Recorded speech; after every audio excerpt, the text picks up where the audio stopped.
cheers. Cheers. Welcome to Culture Night, where each week we drink fancy wine and watch movies that are in some way culturally significant. I'm Andrew. And I'm Sarah, and welcome back for season 2, and welcome to anybody that's new. And this is episode 1 of season 2.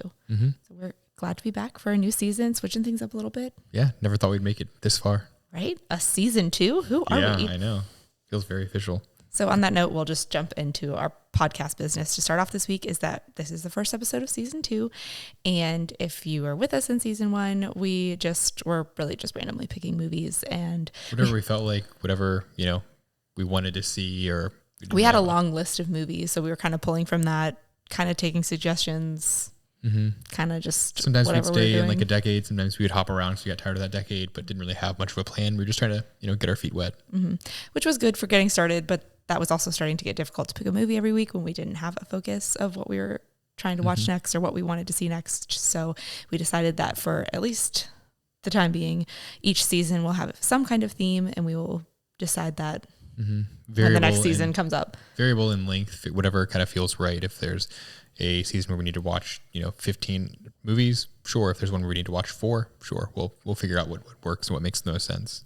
Yes. So we are starting a new season with a new theme, and looking forward to having kind of something to track from episode to episode, as opposed to going from a 70s comedy to a 90s action movie and rom-com and just like all over the place. This way we're kind of sticking with something, and it'll be easier to kind of follow themes and patterns over time. So we are excited for this season, and we will officially announce the season theme in a minute. But first, let's get to the important part of what are we drinking this week. This week we are drinking the 2015 Arroyo Grande Valley Pinot Noir.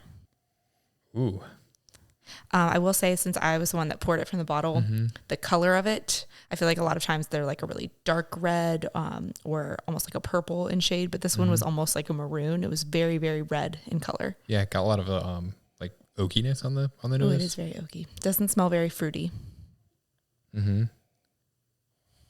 Excited to take a sip of this one.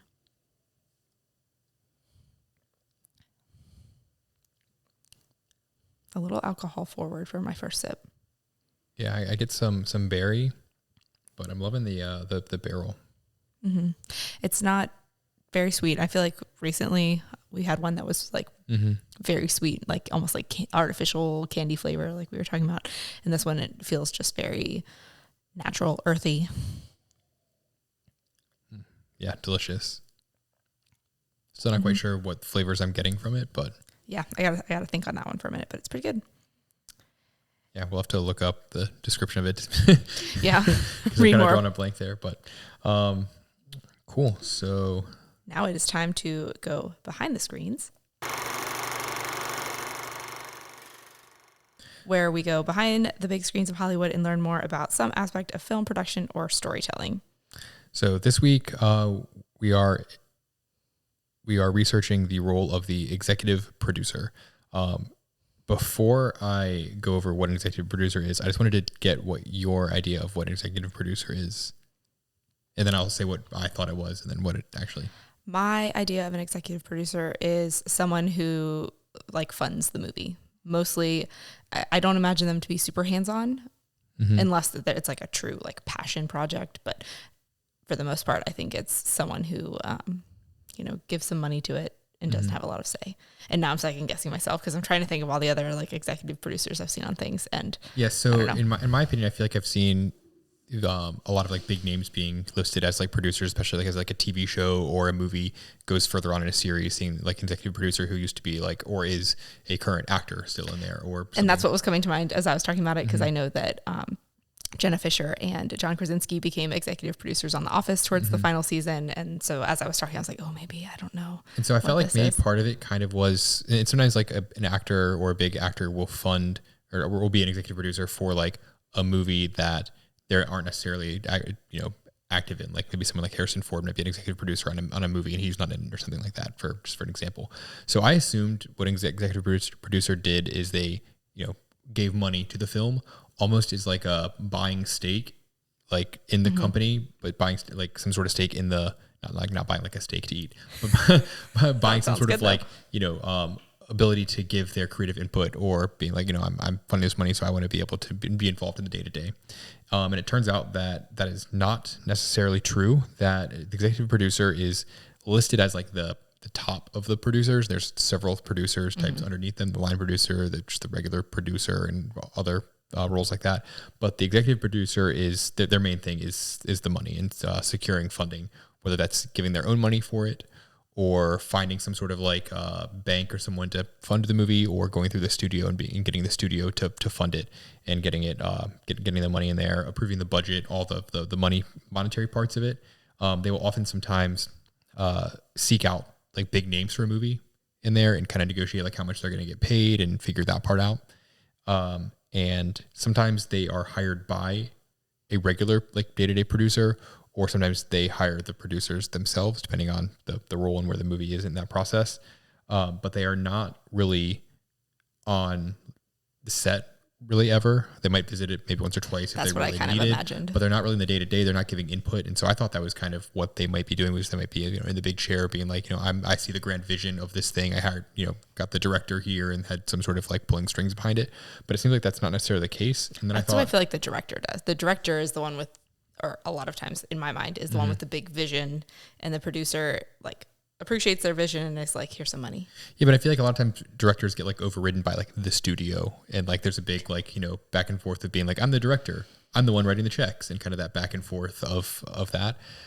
It's all complicated layers. But it appears that also executive producers are not really involved in the post-production either. I thought maybe they might come in and insist on, changing a scene around or cutting it out or something like that. And maybe they do in some cases, but according to this article, or this masterclass.com article, they are oftentimes onto their next project by the time a movie's in post-production. They've got the funding, they've got the actors in there, it's gotten off the ground, they have the budget, and then they're off to their next one. Interesting. And I also looked, and so the executive producer is listed as like the head producer, the top of the food chain. But as things often happen, oftentimes there are multiple executive producers nowadays on movies. And the number in 2000, on average, there were 2.5 executive producers per movie. And in 2013, it grew to 4.4, and I'm sure it's growing today. Oh, yeah. And they say it's because they want to spread risk, whether due to increasing cost of film making for larger budget films, often by multiple studios banding together, or alternatively, the need to attract multiple smaller investors for lower budget independent films. So like as movies have gotten more expensive, you kind of need to secure more funding from different places, or if some funding falls through, you don't want the movie to fall through. So you've got a bunch of different executive producers striking deals to get that all together. Yeah. As you were kind of explaining it, my mind kind of went to the stock market of kind of, as an executive producer, you're going to give a little bit here and a little bit here, but you don't want all of it in one, because what if that tanks and you're spreading yourself? Yes. Diversifying your portfolio. Yeah. And also, like it says, for smaller budget ones, if you can't get all the funding for everything you need from one person, you might have a couple people trying to get funding from multiple different sources. Interesting. However, the executive producer role also differs between movies and movies and TV shows, and maybe other things like music and whatnot. In TV shows, oftentimes the executive producer is much more involved in the day-to-day and can be in charge of like the creative vision. Sometimes the executive producer might actually be the director and an actor too, all in the same TV show, which is why you see that more common in like TV shows that they go to later and later seasons. But in movies, it's generally more about the money. Interesting. I am finding it interesting the more we're going behind the screens and learning these different roles about how it's like, well, for TV it's this, but movie it's this, and for movies it's this, it's TV it's this, is how much the names are the same, but they're not really the same. I always thought it was weird growing up when I would hear that someone was like a TV actor versus a movie actor. I was like, well, what's the difference? One's just kind of longer, or some I go to the movie theater for. From what I've learned from listening to all the rewatch podcasts, apparently until like maybe I can't remember whether it was like the 80s or the 90s, like if you got a role on a TV show, it was kind of known amongst Hollywood that you weren't going to get a role in TV. They were only going to hire you for TVs. And if you got getting a role in movies, if you got hired for a TV show, you'd only ever get role on TV shows. And if you were hired for a movie, that was your first thing, then you were just going to be a movie actor. That there was really not a lot of crossover in there, which I thought was really interesting and I'd not ever really thought about. So I don't know if we like need to track that in some weird context. Yeah, going behind the screens on that of like when it became more acceptable for TV actors to kind of cross over, or was it the other way around? Who kind of switched there? Because I think I also remember that in watching one of those movies that made us about Die Hard, where Bruce Willis was like a TV actor. They said, I think it was Bruce Willis. Until then, it became kind of a big movie blockbuster name. So definitely really cool. There's so much to learn about Hollywood. Speaking of Hollywood, let's go ahead and introduce our season 2 theme. Yes, we are doing the film noir genre.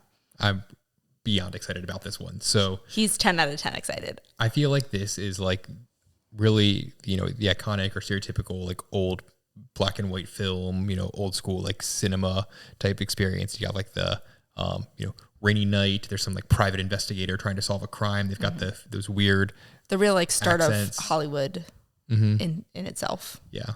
So I'm really excited to kind of explore this because I feel like for the most part throughout our lives, all we've really seen are like parodies of them on TV shows, and not really much of a actual, like, here's the source material or anything. So I'm really excited to kind of learn about this and actually experience it for myself for the first time. Yes, you stole a lot of the things I was going to say about the genre. But I will say I'm not as excited as you. I am definitely interested. And if you had told me this 17 weeks ago, I would have said, I don't think so. I am a lot more interested now that we've watched a lot of movies. I don't know that I have like a 15 episode season in me to just watch only these types of movies, but I will reserve judgment until after I watch this first episode or first movie. But like you said, what I know of it, I think is parody more than anything else. I don't think I've ever seen any true film noir, and if I've seen any style of this movie, it's the neo-noir is the newer age, like revitalization of this genre. So I don't really know a whole lot about it except for the extreme stereotypes that are brought back. So we kind of have a rough idea of some of the movies or where we want to go with this season, but we would love some recommendations from our viewers about some, actual classic noir films, or some parodies, or some neo-noir films that really kind of really showcase either the genre itself or, like I said, a parody of the genre. So leave us, because we know nothing about any of this, and everything we've picked so far is off of Google or Wikipedia. So leave us a comment on any of our YouTube shorts, our YouTube videos, our Twitter, Instagram, whatnot, letting us know. Culture Night Pod. Yeah, letting us know what movies you think we need to really experience for this season. So with that said, let's go ahead and introduce what we are watching tonight. Tonight we are watching Stranger on the Third Floor from 1940. And we picked this because Wikipedia says that it is known as the first true film noir. I did see that on at least one other website, so I don't double verified. So I'm not saying that this is the first one. I'm saying that I saw it a couple places and we just picked a movie to go with. So but if anyone knows better than whatever articles we pulled that from, please feel free to correct us. We would love nothing more. We needed a place to start, and this felt like an easy place to go. So what is it rated? Fun fact, back to Behind the Screens episode 1, we learned about MPAA ratings, and those did not come about until the late 1960s. So this movie does not actually have a true rating. I tried to look and see if anyone on Reddit or on the internet had any kind of say about it, but rating or anything. I didn't really have a ton of time to look into it because all of a sudden last minute I was like, because normally it's just like the first thing on Google, but that was not the first thing. 30 years almost like pre-rating, so I don't know if you can claim it's unrated, but I kind of like to think that. But that's wild. I guess this was around the time of World War II that this was filmed. So let's actually in World War II. Let's hop into our time machine to get a feel for the times. So, kind of along the lines of rating, finding the top movies and songs is a little bit more difficult for these older years. So I have been using a website called The Numbers to look up the top grossing movies of each year. And I don't know where they get their information from, but I kind of was like, I'll just stick with the same website every week so that it's consistent. But I think that they adjust their numbers for inflation too. So, and they even had a disclaimer. They were like, we only have box office numbers from 1977 or 78, somewhere in the 70s till now. So anything before this is kind of, I'm sure it was pulled from much other harder to places. actually get anywhere near accurate numbers from that. And people probably also fudged them for various reasons. And Yeah. So according to thenumbers.com, the top 3 movies were Pinocchio, grossing 52 million. But then I read somewhere that Pinocchio was not a box office success. So I don't know if that was like re-releases or whatever. Gone with the Wind, which actually came out in December of 1939. And Fantasia. I'm sorry. Gone with the Wind had 26.6 million and Fantasia was 10 million. wow, big year for movies. Yes. But then when I was like, I'll just check Wikipedia to see if that's completely different from what they say. And Wikipedia had the top grossing movies being Boomtown with 3.6 million, The Great Dictator, 3.5 million, and Rebecca at 3 million. Okay, I have not heard of those. I've heard of Rebecca, and that was like maybe 4 or 5 on the numbers list. So, So somewhere around there. that gets you back in the time somewhere-ish, but I know all those Disney movies were big at the time too, especially Fantasia. I mean, it's interesting because I feel like Gone with the Wind is such an iconic movie. I would want to know if and when we get to that one, I'd like to know how it was received at the time too. Oh, for sure. I have a lot of deep dives I want to go into on that one. All right. And then similarly with the songs and the Billboard charts, there was not as much information out there about that. So these were songs that hit number 1 on the charts throughout the year of 1940. And especially, I think, Googling a year like 1940, everything was coming up of the 40s. So it was not giving me specific ones. So these were songs that came out in 1940 and were at number 1 at some point in that year. And that was I'll Never Smile Again by Tommy Dorsey, Only Forever by Bing Crosby, and Frenesi Sure. by Artie Shaw. Well, I have heard of Bing Crosby. Yes, because the first thing I Googled, it came up with that White Christmas was the number 1 song. And I was like, well, I know that one, but that didn't come out till I think 42. So Yes, that was of then the 40s. that was my signal that I need to dive a little deeper into that, because it was just one of those like decade 40s lists. So these are out in 1940. Have you seen Stranger on the Third Floor before? No. Absolutely not. What do you know about it besides the fact that it is the iconic or the original? It is film supposedly noir? the first film noir movie. I don't know anything else. It came out in 1940. I know it's fairly short, especially coming off of our several weeks of 2.5 hour plus long movies. I'm kind of excited for a shorter one. Gotta love an hour-long movie. But also, how can you tell a full story in only an hour? We'll find out. Yeah, a lot less filler, fewer drone shots probably. Oh, yeah. Oh, man. What are you going to track if there's no drone shots? I don't know, man. But I'm excited to drink this Pinot Noir while we drink. Yes. Or while we watch Also, this noir film. going back, we picked Pinot Noir because we were watching film noir movies. So we don't have enough Pinot Noirs to cover a whole season, but we, at least for today, are having them. And should I also mention our wardrobe? Oh, yeah. Obviously, going black and white. We're exclusively wearing for black those and of you white. watching on YouTube. Yes, if you're watching on YouTube, minus my socks. Sorry, I wore my black socks earlier. We are wearing black and white to just really lean into this theme. You should just go ahead and make this whole episode black and white. I mean, It we're wouldn't be much. minus the colors on the Roadcaster and the wine, and we have a gray couch, we have gray walls, gray microphones, black headphones, or black We're microphones. just really getting in the spirit. Yeah, we're just leaning into the theme. Cool. Let's jump into it. All right, Stranger on the Third Floor.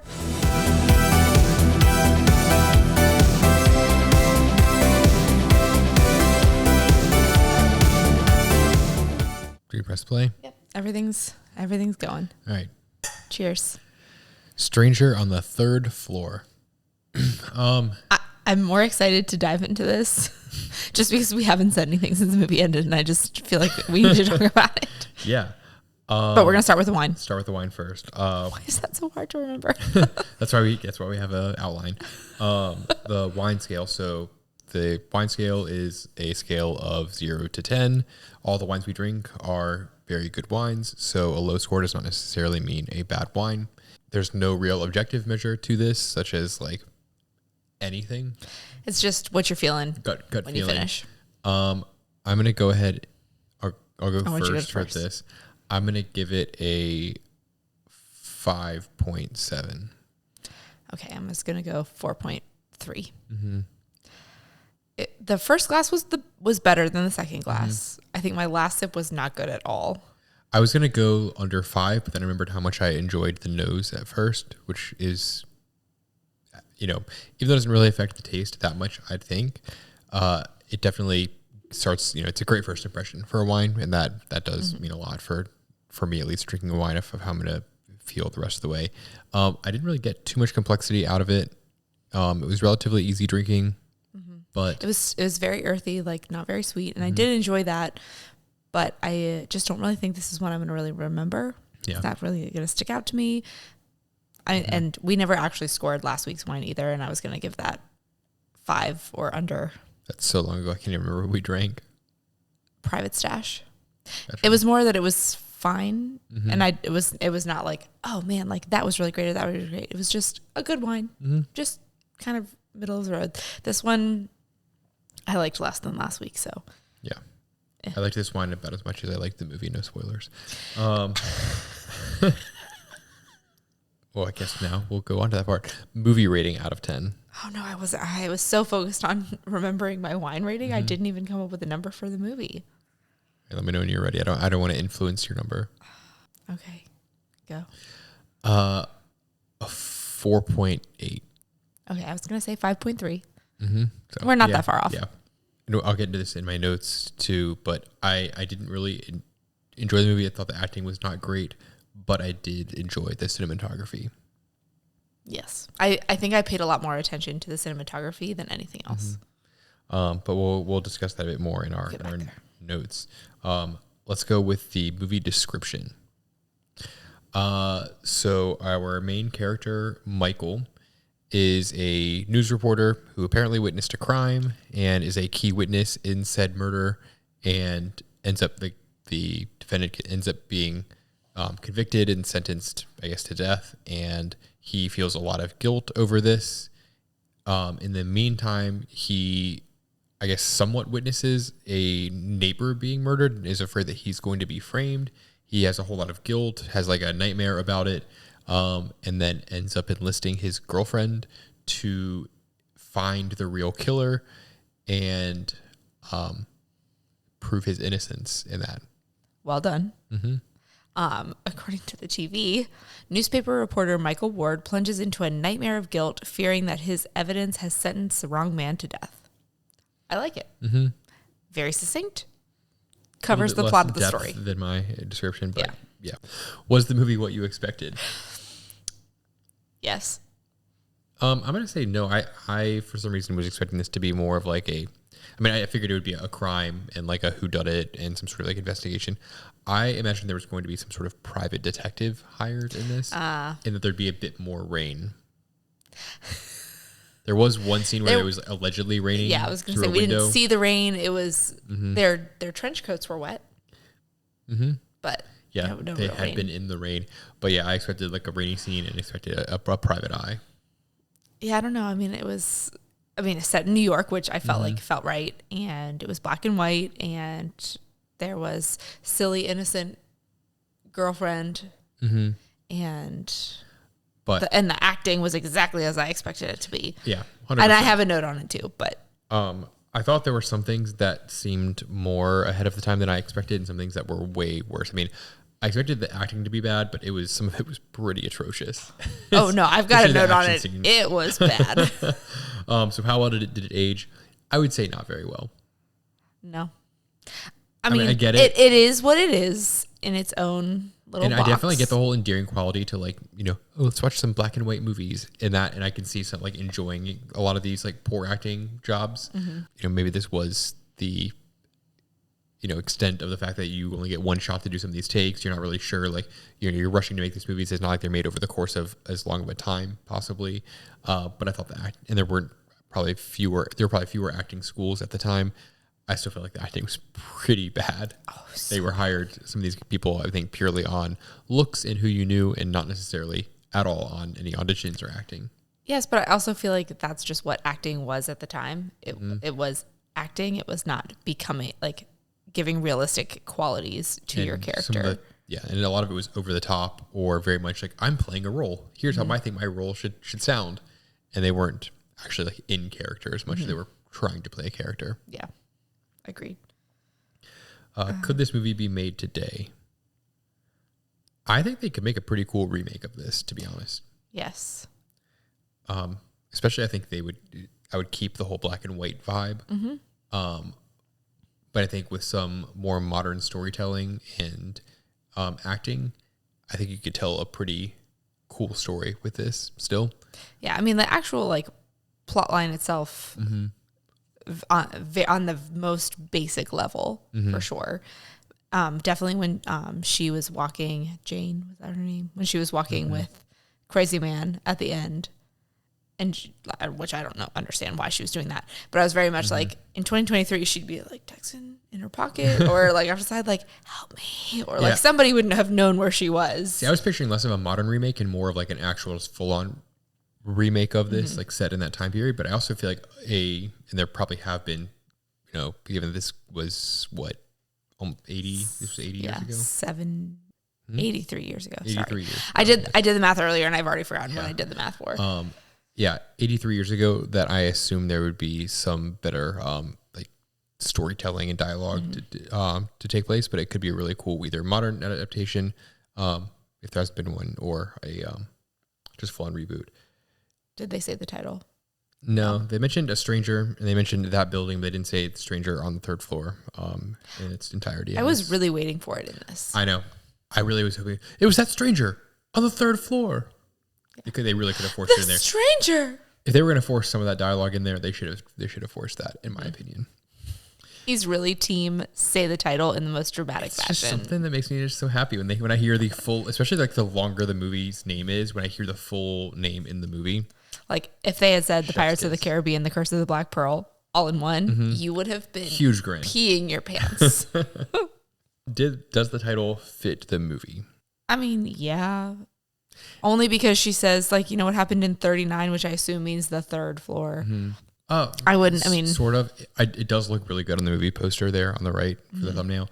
I would have named it something more along the lines of like Guilty Conscience or... Yeah, because they really leaned into the nightmare thing. Or like...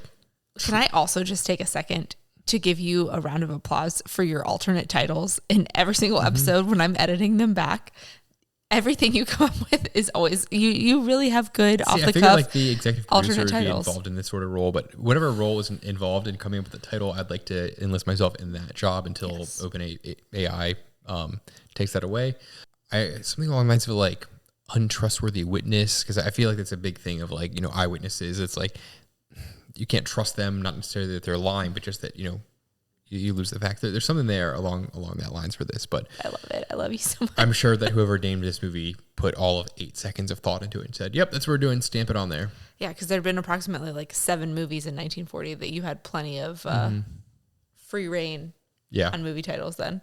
And you were just trying to get like a big, bold title there on the poster, movie poster.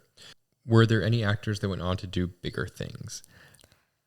Not that I know of. We will report back after we've watched more of these. It's hard to say because we are not familiar with a lot of those actors, and a lot of them were like dead long before we were born.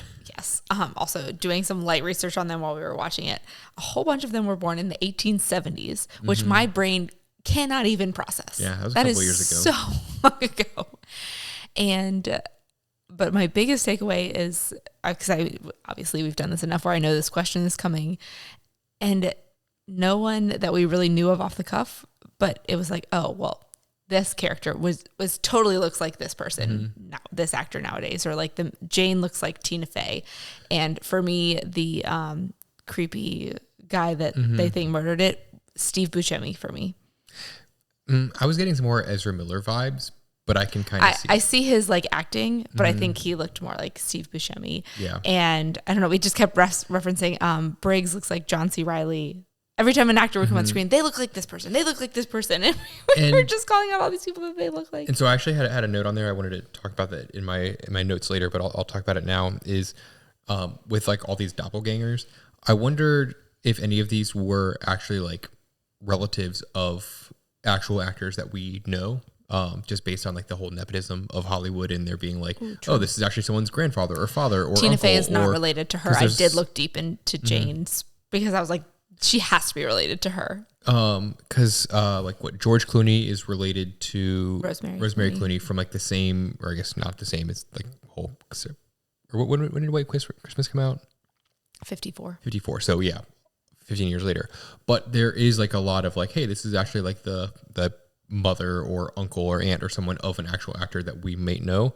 But also how much of it is just the fact that Hollywood likes to cast the same looking people for a lot of things, and they have like a type and they are going to stick to it. And you know, when you had fewer people, like you just kind of have like, hey, you look like this person here.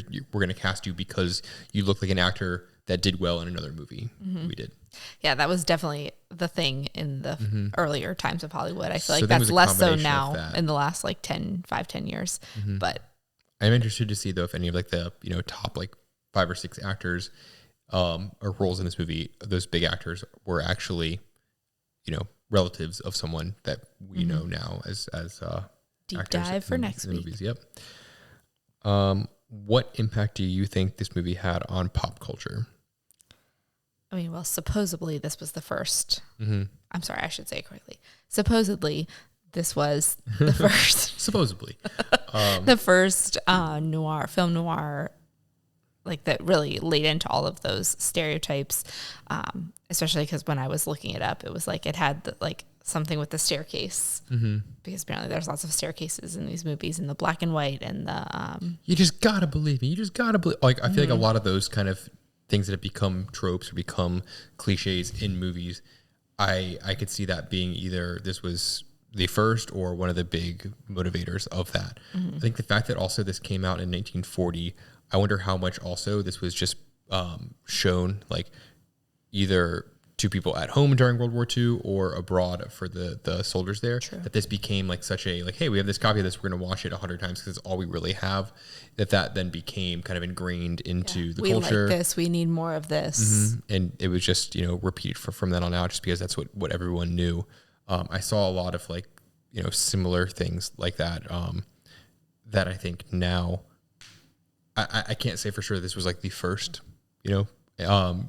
the actual origin of a lot of these things, but a lot of the phrases, scenes, plot lines felt very familiar.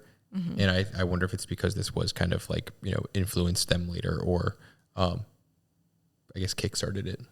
Yeah. I also believe we will be deep diving into this genre for next week. So hopefully we'll answer some of these questions and have a little bit more information for you next week. Stay tuned. And then final of our main questionnaire is, do you feel cultured after watching it? I mean, I feel like I have to say yes because I've not seen, I've seen older movies. I've seen Gone with the Wind. I've seen Wizard of Oz. Yeah. I've got a handful, but of this particular genre, not really. I think so. But TBD after we watch more of these. Yeah, I'll watch a couple more of these or something in the similar vein before I can answer for sure. But I think I do. I also just feel like the more black and white movies you watch, the more cultured you feel anyways. So yeah.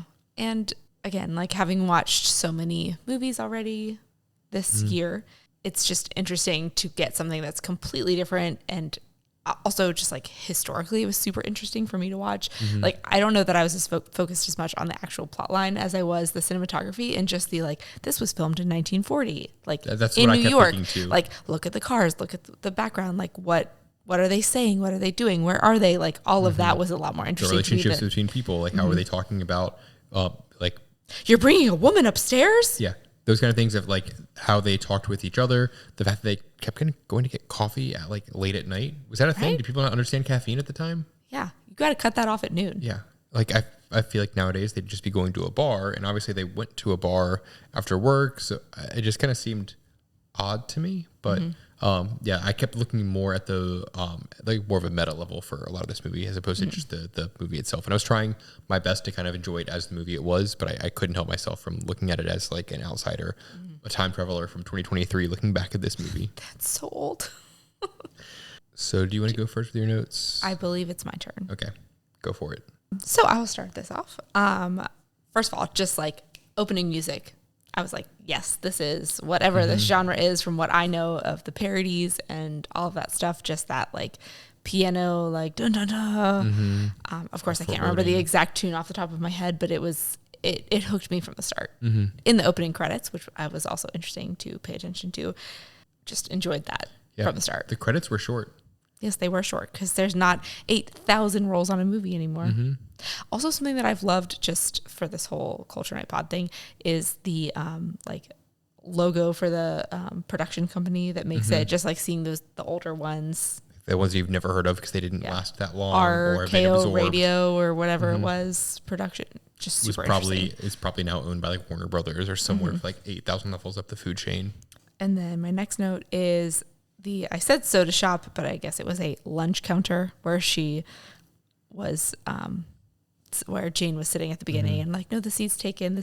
Just the fact that it was called a lunch counter and that they met there and just how many people were there. And that, I mean, obviously people still go to coffee shops and bakeries and little like diner hat, whatever those are called. And that was when I said soda shop in my mind when he showed up with his little hat on, and you could see the like, the different like glasses in the background that like, I associate with like ice cream sundaes and stuff. But like I was saying, like we still go to like Starbucks and things like that. But I feel like where you have a place where you know the person behind the counter and all of that is something that is probably not as common anymore. And I was just like, oh man. Yeah. Nowadays I try not to learn the names of the people. I'm just such an introvert. Especially, can you imagine like in New York City having like a spot like that where you just like know everybody?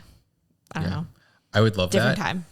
But I wouldn't like the act of like learning and meeting everyone. That just seems a lot stressful to my introverted self. Yes. I like the idea of it a lot. It is a little stressful, less stressful for me than it is for you. And then I made a note of, what do people do? What did people do before smartphones? They were sitting around smoking, drinking, and playing cards. Yep. That like one scene with all the, I guess the newspaper reporters, they all had their hats on and they all had their feet up on the counter and they all had a cigarette or a cigar in their mouth and they were playing the cards and everything. I was just like, well, because they have nothing better to do. So they're just going to sit around and... I was just thinking about like just how awful that place would smell and just being in that, like nowadays, knowing what we now know about cigarette smoke and how bad that is for you, just being like, like just completely filled with everyone's smoke. Yeah. Gross. Yeah.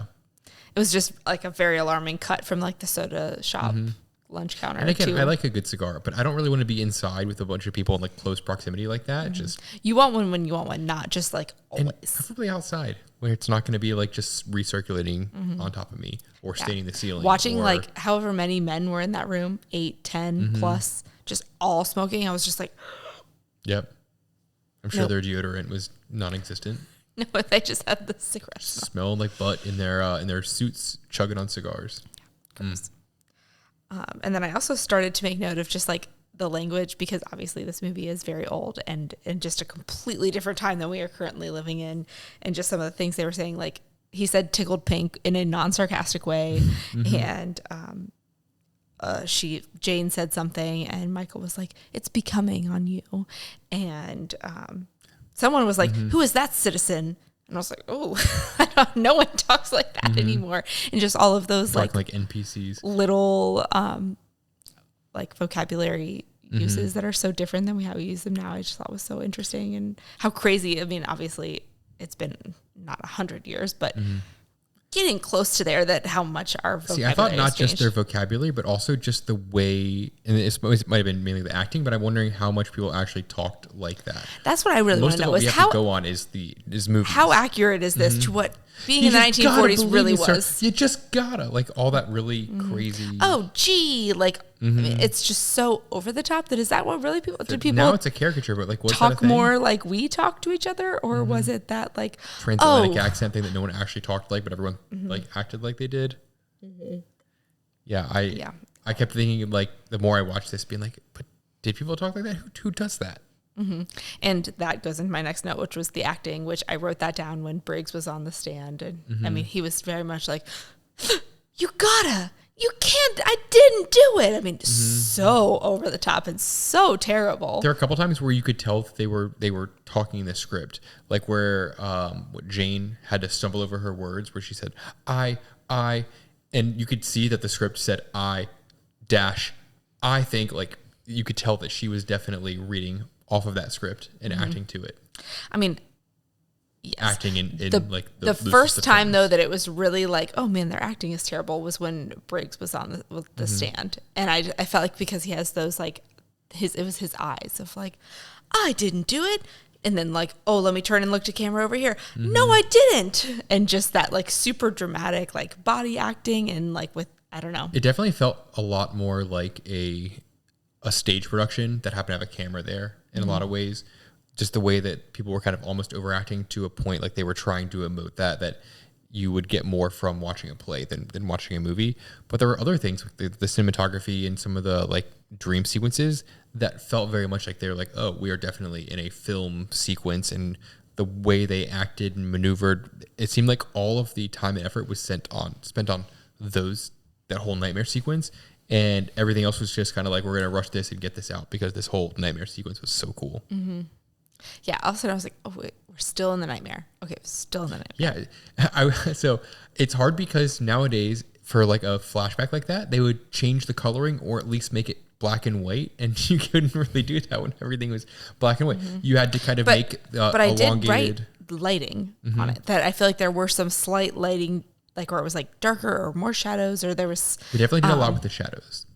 Yeah, there was, and then they had that weird like tunnel thing. I was going to say elongated perspective. I don't know if that's the right term for it, but I could feel like they kind of did some things to make some people seem larger or smaller based on the fact that it was a dream. In order to make like it seem the that way. big open rooms, but I think it was more like the background would have like weird shadows on the walls to kind of mentally signal that it was a dream. But it also, it just you got kept fewer going tools to work with. going. You couldn't do like CGI. You couldn't do like even just change the lighting. No After Effects. Yeah, you couldn't really fix that much in post or change that much in post. That they kind of had to do that because those were the only tools you physically could use. Yeah, the lighting was super interesting to follow, knowing that we know absolutely nothing on lighting except we can tell when it's good and tell when it's bad. Again, also, I just like do not claim to be good at lighting or color grading my videos, so I'm very sorry to anybody that watches on YouTube. I'm just trying to get this video out every week. But just like how sometimes it felt like it was super dramatic, like when Jane answers the phone and it was just like this bright light just right on her face, but like not anywhere else. And then the weird lighting on the wall in the dream. And obviously you have to turn the light on to answer the phone. Couldn't possibly. Oh yeah. She rolled over in the middle of the night and was like, oh, hang on, let me turn the light on and then answer the phone. If it was the middle of the night, I'm doing it in the dark. But yeah, she had some sort of like mental caller ID because when he calls her earlier, she just answered the phone. Michael? Maybe he's the only one that has her number. Yeah. I mean, did people just only one person have your number at that time? I don't know. Different time than we're living in now. And then also just the amount of voiceover work that the main actor had to do. And at first I was like, okay, it's a voiceover. And then a while later I was like, wait, he's still not actually speaking. Like he's still just thinking all of this stuff. And at first I was kind of annoyed by it just as an audience member, but then thinking that he had to act minutes of work without saying anything, but just looking with his eyes or listening this way or like gesturing with his body. The whole like noir, like that's the essence of it. Is I think of these scenes where it's like being narrated by like the private eye, being like this damsel walked into my office, see, and I had to like and something. Yes, but it's one thing if it's like just like a person walking in. Tell the story that way. But he like walks across the street. He walks up. He listens at his neighbor's door. He unlocks his door. He sees the guy across the hall. All voiceover. Just that it was such a long voiceover sequence. I feel like it was probably a good like eighth of the movie was just him voicing over, just walking around his apartment. Guilty conscience. Yeah. There it is. That's why it should be called Guilty Conscience. You are better at coming up with titles. I'll go ahead and tell the original producer this. Oh, please do. I'll call the studio. But I mean, like, props to him just for having to act. I feel like acting without saying things has to be harder. But yeah, but I feel like that comes back to like a lot of stage acting. You kind of had to more act with your emotions and bodies and go over the top there. That I could see that being an easier transition then. Okay, and then two more quick notes is you could tell they were pretty sweaty in some of the scenes, and I feel like we've just like talked about sweaty actors, and I just had to bring it back. And they seemed more appropriately sweaty here, and not over the top that we've seen in some other movies. It was not like someone just walked up and sprayed you right in the face, so you had individual droplets of sweat on your face. But it was interesting because I feel like we've talked about it at one point. I was like, oh, look, they're sweaty. Yeah. Some of them Whereas are. nowadays you don't quite, it's more of like, you just like glow a little bit or you sheen a little bit, not just like actually sweaty. Because the makeup department's going to make sure you don't have too much water because they don't want all their work to be fall off. washed away. And then speaking of being washed away, I just made a note that he didn't have any running water in his apartment and he had his little bucket of water. And I mean, all I had was some room temperature water in a vase. Yeah. I am more okay with room temperature water than you are, but just not having like a ton of water all the time. I mean, we drink so much water during the day, and I mean, the room temperature water wouldn't be the end of the world for a lot of times of the year, but if you're in like New York and it's summertime and all you've got is this just, vase of room temperature water and it's like 85 degrees. That's exactly what it is. I would die. Yeah. And just to always have to go and refill that every time you emptied it. Just thank you, modern technology, for not for solving that problem. 'Cause, yikes. All right, that's it for me. So yeah, go on to my notes. So the first I had was, and back to the opening credits, was how they listed the cast as the players.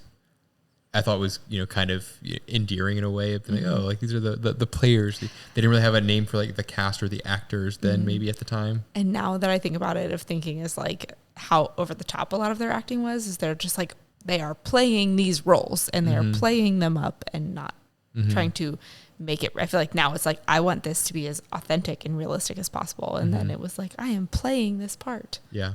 It just kind of seemed really, I don't know, lighthearted in my mind. I was surprised by the courtroom shenanigans with like the whole like juror falling asleep, the judge kind of like zoning out and all that. It seemed like it didn't really fit the vibe of this like crime drama story they were trying to tell, with like the comic relief that didn't really come across as very funny from the jury. It's like, I see where a lot of the bits of this have still continued to be in movies today, but like it was not very cohesive. Yeah. It just felt like they were trying to do some sort of like My Cousin Vinny type thing, which obviously came well after this, where it just didn't really fit with the whole, I don't know if it was that the story wasn't all written as one unit, or they didn't know where they wanted to go with the movie when they first started the whole courtroom sequence, but it felt very out of character for the rest of the movie. I thought the phone acting was pretty terrible when I guess Jane was talking with Michael on the phone. It just felt like they were very much, it's not how people would actually talk on a phone. It felt very like overacted, over forced, and just very. Yes, but I also thought it was interesting is like sometimes there was back and forth, but sometimes it was only one-sided. They would be in the middle of a back and forth conversation, and then he'd be like, but please come over, like please come now. And you wouldn't hear her say anything, but then it'd cut to her being like, oh no, I'll be there. Like it was just not super consistent with that, which I thought was really interesting. I also just like really wanted to play with the rotary phone. And I say play because I don't actually want to call anyone on the phone, but just because I've never used a true rotary phone. I had toy ones that were like family members and stuff, but I've not actually used a rotary phone. You? I've used one. My grandmother had one, but I was just thinking about how nowadays it'd be really cool for someone to make a smart device that's a rotary phone that when you dial certain numbers, it like controls your house or changes your lightings or does something cool. So look for that to show up in our house sometime soon. Oh, jeez. That'll go over well with the kids. They would have a blast playing with that. So the next thing I had was the voiceover Like You, but I was more wondering how practical and how easy it was to add voiceovers and like more sound in post back in 1940. I don't know how much editing went into it and how easy it was to splice that in and make that into an actual full-on movie if it wasn't filmed, or the audio wasn't filmed in real time with everything else. What was the editing process like to add additional audio over top of something else? I was wondering too about the process of, do you act it all out knowing like what the script is supposed to be? How long do you hold that beat? Do you alter and then do the voiceover in post to see, okay, I this took this long to get from point A to point B, so I've got to drag this phrase out this long. Because nowadays, cutting that audio, not to say your job is easy, but it's easier than having to physically cut a bunch of, actual film and whatever else they were using. My job is easy. It just is time consuming. It's a bunch of hotkeys to cut the tracks and splice them together and merge them. But I was wondering what that process was like. Just seemed like it would have been a lot of work to make that whole voiceover actually function. But I also feel like the voiceover work is a kind of a staple of, in my mind, what the film noir crime drama was like. Yeah, I'm also, because something you mentioned at some point in this after show conversation is how long did they actually take to film this movie? Like I imagine in my mind now movies take a couple months. The more intricate like CGI ones take a really long time. But I mean, was this filmed in like a week or? I could see this being filmed in like 2 weeks or something. Yeah. Just really rushed out. I don't know that we'll actually be able to find that answer, but would be very curious to know. Yeah. I mean, like it's only an hour, which obviously is still a lot to fill in. But I think a lot of this could have been filmed in the same day or just been like, well, we're doing our one take because that's how much media we have. You know, we don't have an unlimited supply of film to film this on. That's also true. Can I also just real quick on you saying it was only an hour? It did not feel like an hour. I was like, oh, this is going to be so quick, 64 minutes. It's going to fly by. And not that it was like bad or terrible. The dream sequence was like most of it. But I just kept thinking like, oh my God, we're still watching this. And I felt bad because I mean, it was not a terrible movie, but I just was not prepared for 64 minutes to feel like 2.5 hours. You have a lot of like colorful drone shots to distract you from the time. But back to like the way people were talking, the fact that someone unironically called the coffee Java. Maybe you'll actually ever. Is he just that. A true New Yorker? Yeah. I mean, do people to this day call it that? I don't know. I mean, there's the Java, the programming language, but Java, like just the way the guy said it. If anything, a cup of Joe, but not Java. And also that, or Java. That barista, whatever I guess what you call the guy that's really like a high compliment for what this guy truly was. Like, hey, my secret for the coffee. I put raisins in it. Can you imagine? I'm gonna make your coffee tomorrow with some raisins. You're gonna tell me if it's any good. A little Honestly, extra sweetness. It wouldn't surprise me to like show up at one of your family functions and be like, secret ingredient. I mean, we talk about the raisin flavor in the wines sometime, but I don't ever want raisins in my coffee. It's more like the raisin level of sweetness. It doesn't taste like raisins. Yeah. I just never would think that, and I also, if I wouldn't brag about that to people before they've had the coffee too. Especially because he was kind of flirting with. It's got raisins in it. He was like flirting with those girls. Yeah. You're so beautiful. I'll tell you my secret. I put raisins in my coffee. Nope. We already talked about how everyone was drinking coffee at night, which I just don't understand. Maybe that was a thing. Who rents a room where you can't have a guest, especially someone of the opposite sex? I can't imagine nowadays. There's so many laws around like privacy for renting a room and what the landlords can and can't do. But I just can't imagine renting a room being like, oh, I can't ever bring someone back to my room with me. 40s were a different time. I mean, everyone was much more proper then, but it still seems like a huge infraction. I mean, especially because they weren't. I couldn't really get a good timeline on their relationship of like how long they'd been dating. It seems like he was just like, can you take tomorrow off so we can get married? And I was like, wow, that's super casual. And also, like, she was giving some strong mixed signals where I couldn't really tell if she was actually into him or whether she was trying to get something out of this. But he was 1,000% in on her. Yeah. And she looked Come like up she to was my room. About 36% in on him. Oh man, your shoes are wet. You should take them off. Also, take your pantyhose off. Like, but then she goes out and like is trying to solve this crime and like is alone with this guy that she thinks is the murderer on behalf of him. So she must have some sort of feelings for him, but still, like, she was giving some strong mixed signals that maybe that was the strongest signals that was proper for a woman to give alone in a room with a man in 1940. I mean, I can imagine the drama from what I know of society of having a woman in your room. Scandal. But also just the idea of like not renting like an apartment or something that's a lot more, I feel like, legal these days, of just being in like a house and getting a room. And there was also kind of an apartment, but I guess they didn't have their own bathroom or anything, but still. It seemed like there was zero soundproofing. Like that. Not surprising. I mean, also not surprising, but just like the littlest thing. Oh, he's doing something. You can't do this. Like, been miserable. Oh, no thanks. We talked about the doppelgangers and nepotism. This whole movie felt like it could have been condensed down into an episode of The Twilight Zone, though. I have not really seen any Twilight Zone, but so it felt like an episode of The Twilight Zone. But from what I know of Twilight Zone, yeah, especially one of like the older ones, I feel like it kind of got stretched out a bit to be a full length movie. But the title of it and the acting, a full and the whole length vibe movie of this felt like it should have been a Twilight Zone episode, in my opinion, from the few episodes of Twilight Zone I've ever actually watched. And the last thing I had was the contrast that I thought of how much effort was put into the cinematography versus the acting, especially during the dream sequence, the nightmare sequence. I thought the cinematography was very good for what I at least think they're capable of the time, and the way they portrayed all that, versus the acting that I thought was just mostly atrocious.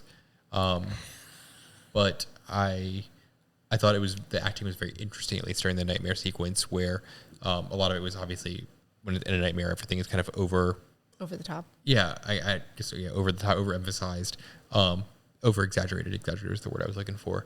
That it seemed to be kind of cool for that one sequence, but everything else kind of seemed very, cringy in a lot of ways for the rest of the acting. Yeah, I do agree. I think because cinematography and lighting and videography is all something that we have been learning about, or trying to learn more about, and paying attention to more over the last 3+ years, just in our own interests and such, that I definitely was paying attention to the cinematography and just trying to understand, how do you even begin to work with what they were working with in 1940, and how do you make all this work? And it's only black and white. And although the lighting I thought was terrible in a lot of ways, it was also like, that's what you had to do. And I think that made it interesting viewing it from the 2023 lens. One thing I wish I'd paid more attention to is how many scenes had multiple camera angles and how many camera angles they had for switching between. Because I imagine cameras were a lot more impractical to move around, but also these stages would have been more custom built. But just thinking of how much flexibility they had to get like that different angles on a scene. That'll be something to keep in mind for next week. But yeah, I mean, I think this gives us a lot to think about and a good base of something from that era to go into next week. Yeah.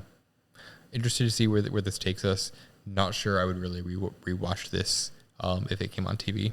I mean, this is not really my genre.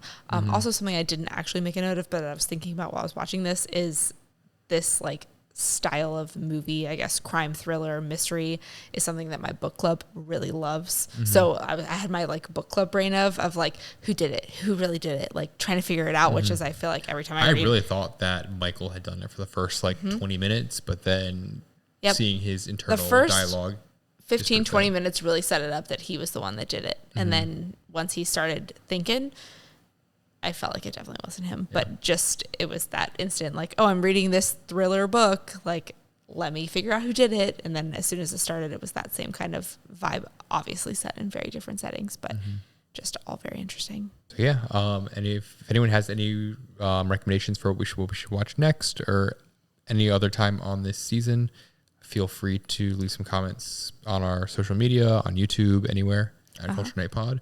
And if you're enjoying the podcast, make sure you rate and review, like, subscribe, follow, all the things on all the places. We are on Apple, Spotify, YouTube, Instagram, Twitter, Pocket Cast, probably Stitcher, all those things. Yeah. Stitcher, iHeartRadio, all the places. And if you have any suggestions or thoughts or feedback, you can always email us at culturenightpod@gmail.com. Instagram and Twitter is @culturenightpod. And we are excited for season 2. This was a good start. I'm feeling a little more excited for next week. Yep. And we'll catch you in the next one. Cheers. Cheers.